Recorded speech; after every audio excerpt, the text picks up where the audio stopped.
Kimberly, you sure you've got everything? Credit card, cell phone, AAA card? Yeah, it's Daytona, not Somalia. A candlelight vigil to mark the one-year anniversary of the crash of Flight 180 will be held at 8 p.m. tonight at the Mount Abraham High School Auditorium. Hey, Kimberly, it's Dad. Listen, your car's leaking transmission fluid, so I want you to get it checked right away.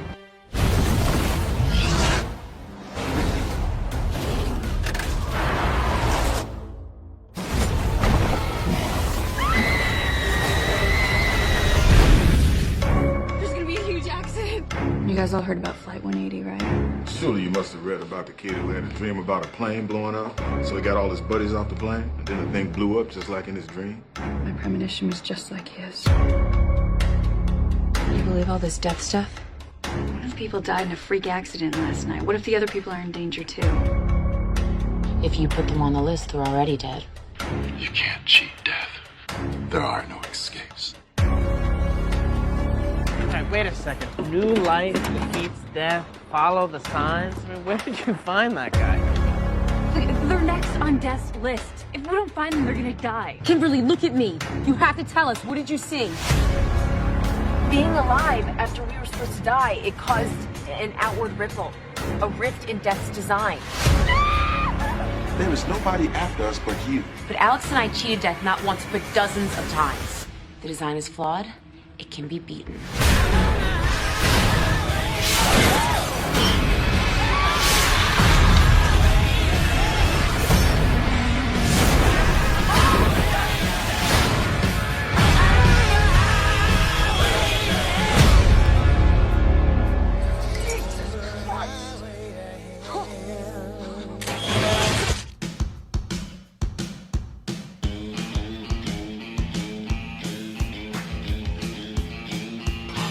I've waited all year, and finally it's here.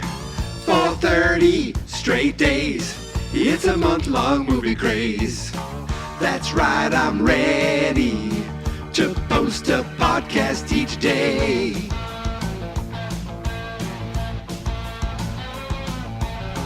I watched a movie, and now I've got stuff to say. 'Cause movie month is here, yes dear, in case I wasn't clear. 30 movies, films that I've never seen. Cast, podcast, from first day of month to last. In June, all June, this is my movie month too. Been doing this for 12 years, I'll pause for applause and cheers. Okay, well, maybe not. But please follow all month long.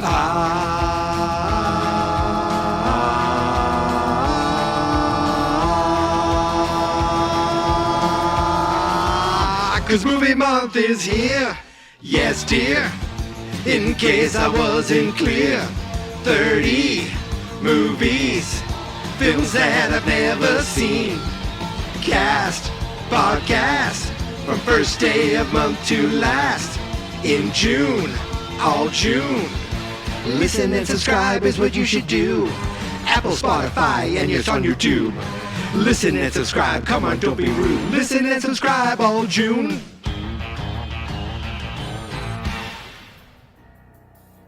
I'm searching for something which can't be found, but I'm hoping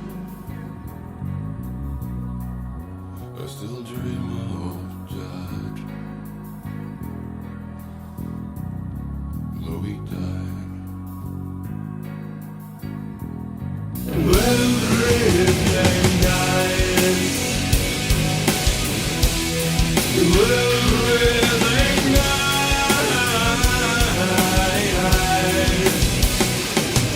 I'm not so sick. She might die. Happy Monday, everybody.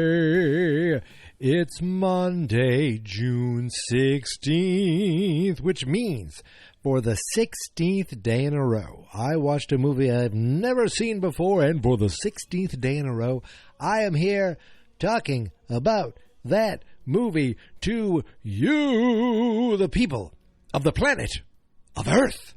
Today, I went back to the Final Destination franchise for the second film in the series, Final Destination 2.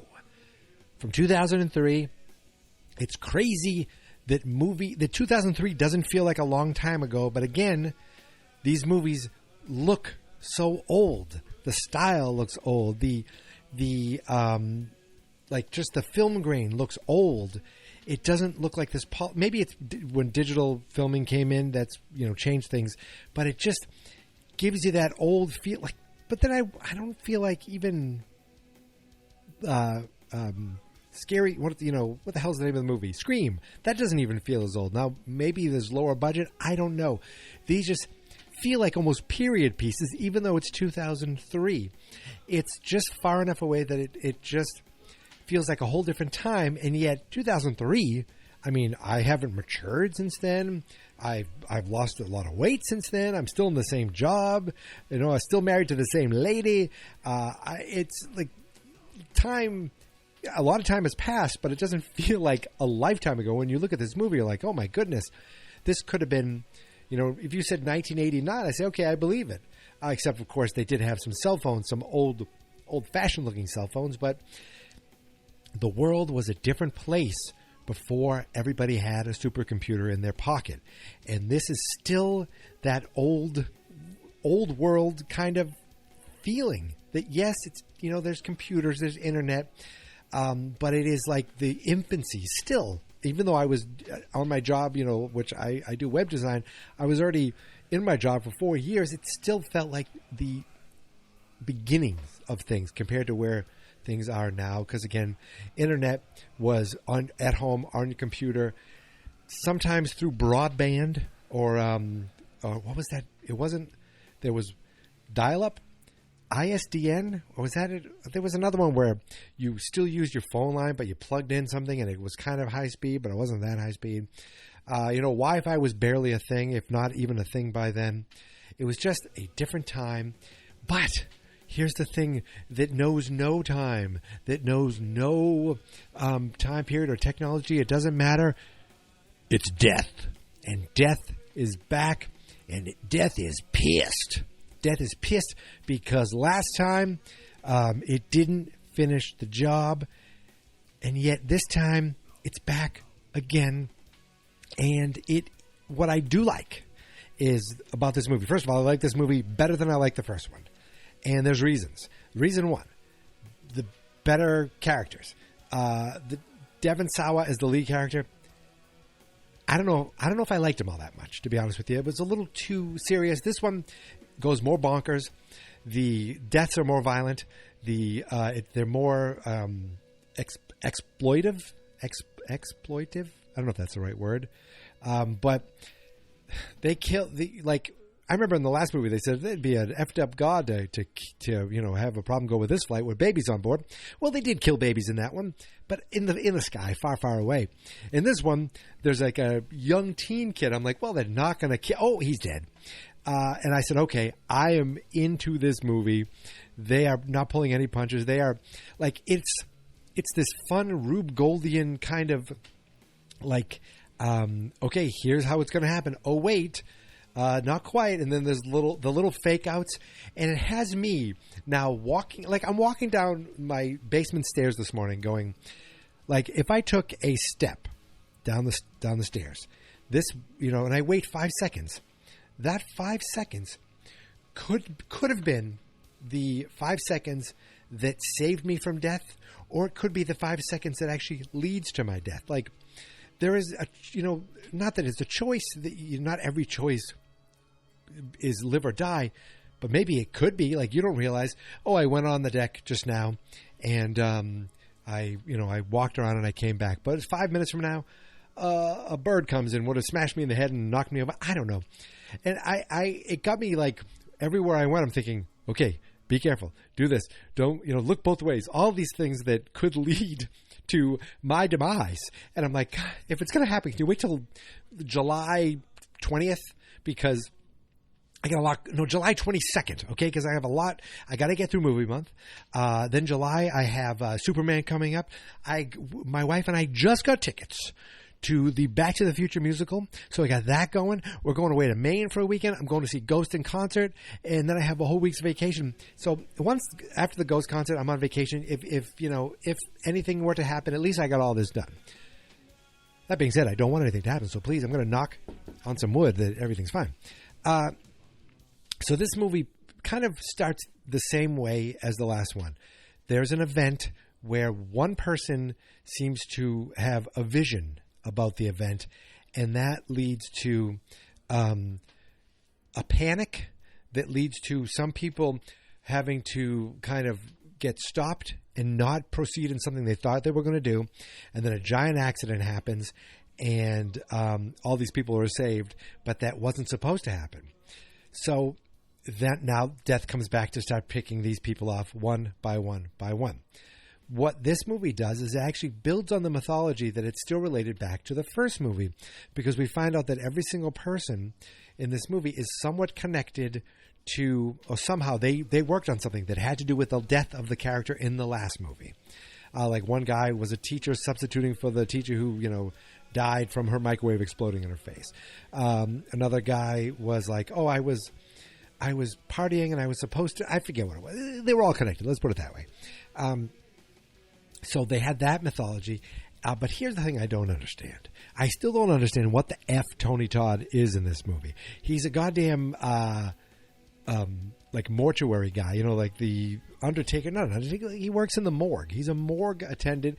He's very flashy. Like he's like, I'm going to burn your friend. Here we go. And he doesn't mind wheeling dead bodies around. And he's very happy to see them. He's like, hey, I don't understand why he seems to have some sort of knowledge on death. He should have knowledge on dead bodies, but not death itself. That doesn't make any sense to me. I'm trying to think if there's an analogy that I could, like David Copperfield. He knows how to do illusions, but he doesn't know the magic of magic. That's probably not a good comp, but you know what I mean. It doesn't make sense that he seems to have some sort of answer. He's not like, I don't know. I just roll these dead bodies into the furnace. Oh, what do you want from me? Instead, he's like, death. It's one says that new life must come to stop death. Okay, so we add to the mythology. But I want answers in Tony Todd. I want this to lead to something with Tony Todd's character instead of him just being some dude who happens to know shit. It's got to. I want a big reveal at some point, and I don't know if the people who made these movies are leading towards that, because they don't even know if they're making a next one. There was nothing that led them to thinking. Oh, but I remember Ali Lauder's like, he probably thinks we're already coming. He probably already knows we're coming. Why would he think that? And why this guy? That was where their friend funeral was done, right? Or was that the morgue? Whatever it was. It just so happens that this town, this guy knows all about death. And it all happens in the same town. Why that? And it happens on the 1-year anniversary. The big accident that these people avoided, it happens on the 1-year anniversary. What's the significance there? I don't know. I want more answers. If this was a TV show, I'd be like, oh, cool. Wonder where they're going to go with this. Because it's a movie franchise, and it's not even really a franchise yet. It's just a movie and a sequel. I don't know if they plan on something. I don't know if they have ideas for it, or if they just like saying, hey, there's the guy who seems to know way too much than he actually should. I don't know. But I do know that I am ready to watch all these movies now. Now, am I going to watch them all this year? No, that's just not going to happen. So I got to save something for next year too. But I'm not done with the Final Destination movies yet this year. I will guarantee that Final Destination 3 will be watched by these eyes this month. Again, I've never seen any of the movies, but I still have some sort of like in pop culture, I knew the first one, there was something to do with an airplane. I knew this I didn't know which ones are which. I knew this one, I see, it's the truck. Oh, I've seen clips of the truck and memes of the truck, and they even did some sort of advertising for the new movie using trucks driving down the road like that. And then I saw a quick synopsis for the third one. It says, after a roller coaster, I said, okay, I remember seeing clips of something to do with a roller coaster, and that freaks me out. The thought of that. There were many times where I covered my eyes in this movie. At the same time, I'm laughing my ass off at some of these deaths. I think my favorite death had to be the kid. He's at the dentist office, and there's something to do with pigeons. Now, this girl there's a new girl, and she seems to have more than one vision, multiple visions, and she figures out how they die. And she goes to Ali Larter, who checked herself into a mental ward, much like Lady Gaga did in The Joker 2. And she's doing that to keep herself away from other people because death, she thinks, is still coming to get her. How do they get rid of her boyfriend, Devon Sawa? Is it Alex? How do they get rid of him? A brick fell on him and hit him in the head. Clonk, out, you're dead. Now, I don't know if they tried to get him back and he didn't want to do it because he was too busy doing Idle Hands. I don't even remember when Idle Hands came out. But he's not back for this at all. They kill him off. And Ali Larter basically is the star of this one, along with, is it AJ Cook? I think that's her name. She's like the main girl who's getting all the visions. We get all these people at the beginning who are her friends. I didn't realize they were all going to be killed off. The one guy I recognized was the guy who was in... I knew him first from the TV show Krypton on Sci-Fi, but he was also Jack Reacher's friend in season 2 of Jack Reacher. I don't know if he's in season 3. I haven't watched that yet. Oh boy, where else? So this girl has the premonition. She goes and seeks out Ali Larter, like, you've been through this before. And of course, now we get rid of Ali Larter for the sequel, so they kill her off. Death gets his job done, but it seems like they added the new mythology as new life will help, break the chain. So there was a pregnant woman who was going to die and that baby was never born. Now, you could say, well, Death didn't know about the baby. Well, of course Death knew, because the woman's dying in the car with a baby. That counts. But their thinking is that the baby needs to be born. Because if the baby's born, then that gets rid of Death's design. It defeats it because there's a new life that would not have existed. And this all, I think, came from Tony Todd. Again, it's the idea that this guy just tells you something, and then that is officially the rule. That's poor to me. That's like, I've seen that in TV shows where it's like, well, maybe it's this. And then I'm like, yes, that's the rule. That's what we're going with. That's what happened. Everyone agrees to it, and that becomes the scientific or magical reason because one person thought it. So we have a little bit of that here, but I don't care. I don't care. I watch Mission Impossible for the crazy stunts. I watch Jack Reacher and John Wick for the crazy violence and action, and I watch these movies now for the imaginative ways of killing people and the fake outs. And I mean, this one girl who I knew from Once Upon a Time, I was like, why do I know this girl? She was on Once Upon a Time, and there's a big car accident, a pipe, and it's like, I get screamers. I'm like, a pipe, a PVC pipe breaks through the car, misses her by inches, and then this guy comes up with the jaws of life and accidentally triggers, while he's trying to save her, triggers her airbag that smashes her head back into the pole and kills her. I mean, this other guy got killed by having a barbed wire slice him in all these different pieces. But then even the ending, like, now I'm ready for it. After the first one where it swings down and almost kills that guy, I am now ready for the big kind of joke, fun ending on a high of someone being killed. And in this one, it was like last one, they came really close and then they cut away. So it gave you that suspense of what probably did happen, which did happen. In this one, it was very different where this big car accident towards the end happened on this farm, and the family of the farm invited the survivors back. The high school, I think she's a high school, maybe she's a college girl, and the cop And I was hoping they weren't romantic because the age-wise seemed a little peculiar. And the girl realizes, I think after, so the baby's born, and these two people jump in and cheer, and they go, yay! And she's like, the mother's like, who the hell are they? Like, she doesn't have any idea who those people are because she never met with them. But then death is still out there because Ali Lara goes to check on a guy, and the oxygen tank blows up, kills her. She's gone. So then the girl realizes, I have to almost die to breathe new life into me. So I guess that's how it ends. I don't know. It doesn't matter. So they go to this farm, and he's like, man, we're really lucky because Junior here, whatever the hell his name is, I recognize the kid. I think he was in like Shameless, or I recognize the actor. Junior here almost got killed by the ambulance, which was really dumb because the ambulance was driving right at him. You'd think they would have seen him. But thankfully, the officer his friend jumped out of the way and saved him. They're like, someone saved him? Like he was supposed to die? Well, maybe he was supposed to be saved. But if he gets saved by someone who was supposed to die, then he was supposed to die. But at the same time, you could say, well, the van wouldn't be there because the people who were supposed to die wouldn't have been there, so the van wouldn't have been there. So you can poke holes in everything. But all I know is that the moment, and the funny thing is, it only happens when they realize it. It could have happened at any time, but they're like, wait, what happened? Like then they thought, wait, he was supposed to die.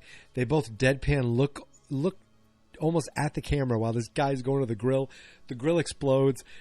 The hunks of body go everywhere. I laughed my ass off. The arm falls on the mother's plate. She screams, and that's the end of the movie. And it's like, it ends with a joke. It ends with like a big punchline. And I was like, oh my God, I am ready for the third one. I want to see what they do next time, which I think leads up to 2006. So it's still pre-smartphone. And then is it 2009 and 2011? And then the jump up to 2025. I think those will probably be next year, because I have other things I want to try to fit in, and not everything's going to be a sequel. So I don't think I'm going to watch Part 4, which, is that called The Final Destination, or is that Part 5? I don't know. Doesn't matter. But I am going to watch Part 3. I am going to watch Part 3 at some point, very soon, within this month. Maybe next week. I'm going to like to space it out a little bit. But overall, just everything was upped. Everything was, they upped the ante. Better, probably a better cast, not as annoying. Better deaths, better fake outs, big dumb violence, just and adding something to the mythology while still not explaining why there is a mythology and how people know or figure things out. I don't care. I would love to learn more, but if I don't, it's okay. Because a plate glass window slammed on a kid and literally smushed him. And I said, oh my God, this is incredible. And the mother has her head taken off in an elevator. Okay, bam, awesome. The guy with the barbed wire slicing through him, the girl with the pole through the head. I mean, you'd think that this would be, nominated for an Oscar every year, and yet the Academy Awards ignore Final Destination 1 and Final Destination 2, all of them. They've ignored all of them, and I won't stand for it anymore because I'm done. That's it. I think I'm finished here. I think I've said everything I need to say.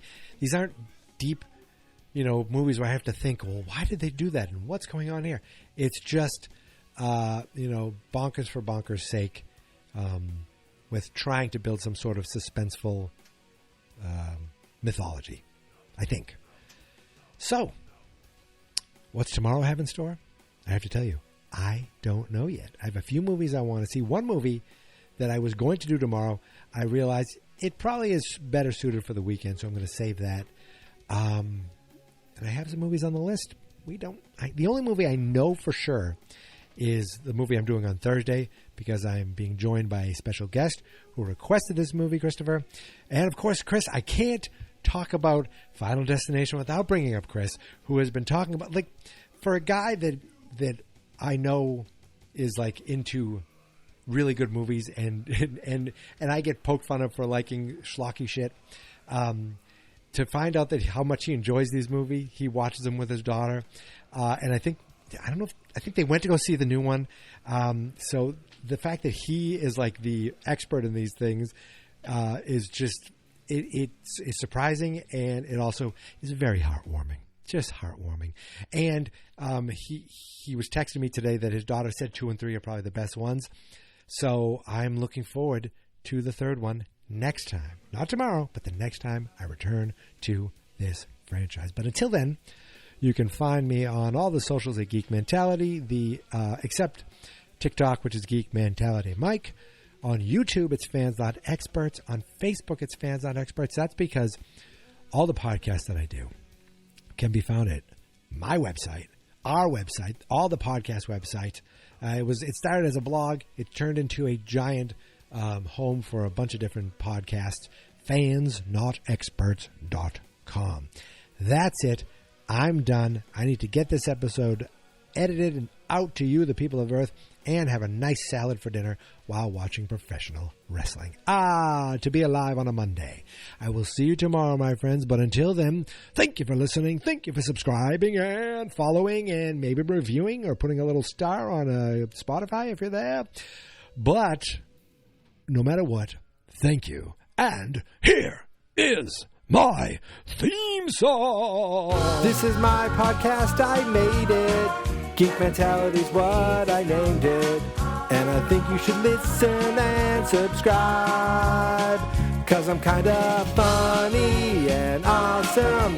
I think that I'm worth your time. And I'm kinda handsome, my mom says. Please listen and please subscribe. At least listen to this episode. Fans not experts.